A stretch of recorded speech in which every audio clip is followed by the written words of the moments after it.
Greetings, my name is Maria Legowska, and I am a fourth-year undergraduate student here at UIC pursuing a degree in rehabilitation sciences while minoring in Spanish and disability and human development.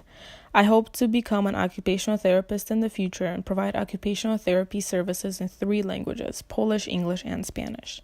I am currently a member of a research team under the supervision of Dr. Coumbe-Lilley that focuses on different aspects of mental health in college athletics. I began working on this project in August 2017, right before the start of the academic year. When looking into the issues of mental health in athletics, I quickly realized that the experiences of men suffering from mental health problems differed than the experiences of women suffering from mental health problems. The literature I was reading acknowledged this distinction and led me to different studies that looked specifically into the effects of masculinity on mental health. Per my research brief, there are 2 goals of my project. The first one is to analyze the connection between conformity to gender norms and mental health in the culture of athletics. The second one is to develop a program that can help male student athletes overcome the stigma associated with mental health.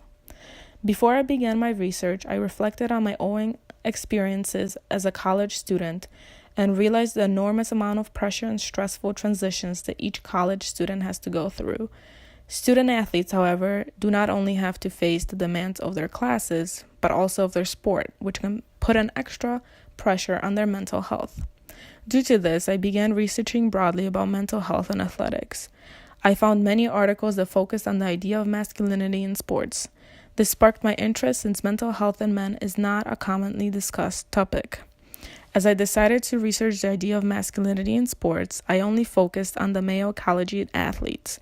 To narrow the population even more, I focused on the NCAA Division I student athletes because I wanted to ensure my research can be applied to the student athletes here at UIC. I looked for studies that examine effects of masculinity and gender norms on the mental health of men. Upon this research, I came up with an intervention mirroring the Bodies in Motion program that can help male student athletes increase help-seeking behaviors and provide a way for them to relieve stress. Once I constructed my work, I was able to analyze the different findings of my research.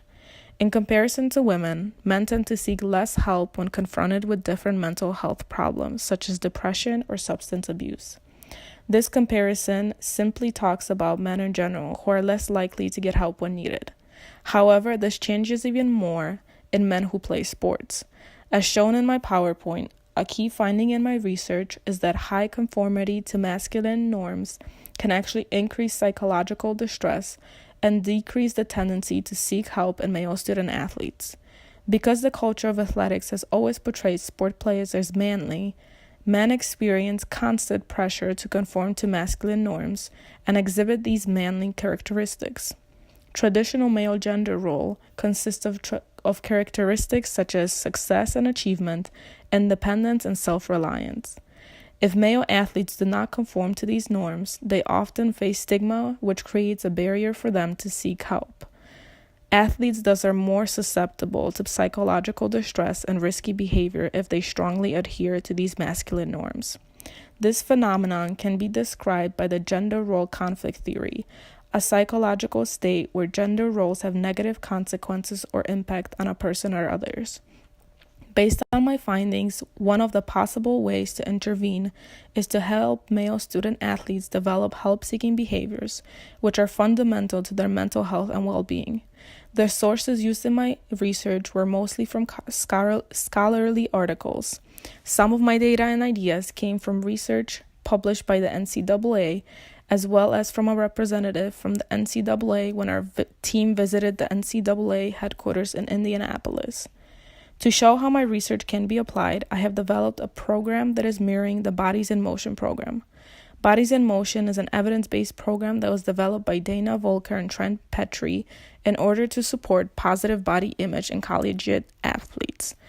The way that I have imagined my program to be delivered is to have my program split up into 5 sessions.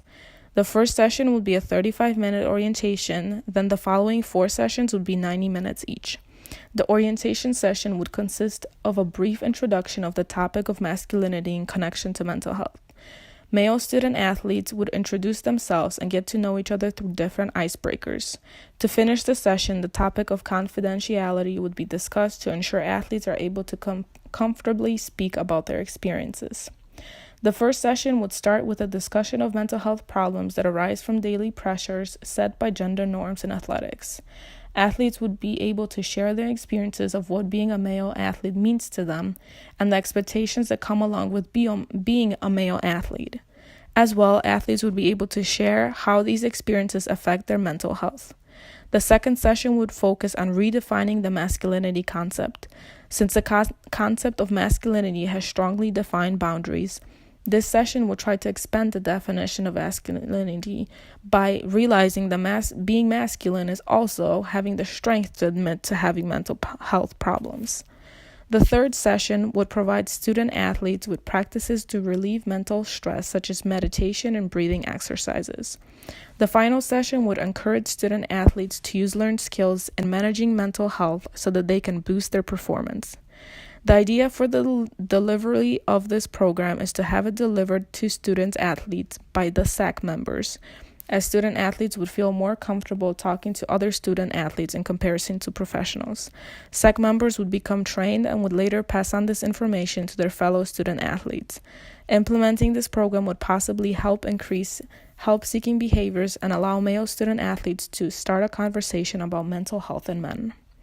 All things considered, mental health and its importance is merely gaining attention in today's society. Because mental health is such a broad topic, there are many different aspects that can affect mental health, such as conformity to masculinity. As mentioned before, mental health in male student athletes specifically is a topic that is rarely discussed. Since mental health, along with physical health, is essential for male student athletes to achieve success in school and on the field, it is important to spread awareness about seeking help when mental health issues arise. More importantly, student athletes should be provided with different programs and resources that they can resort to in case they need help with such issues. I hope through my research and program, male student athletes will become more aware of mental health and be able to seek help when needed.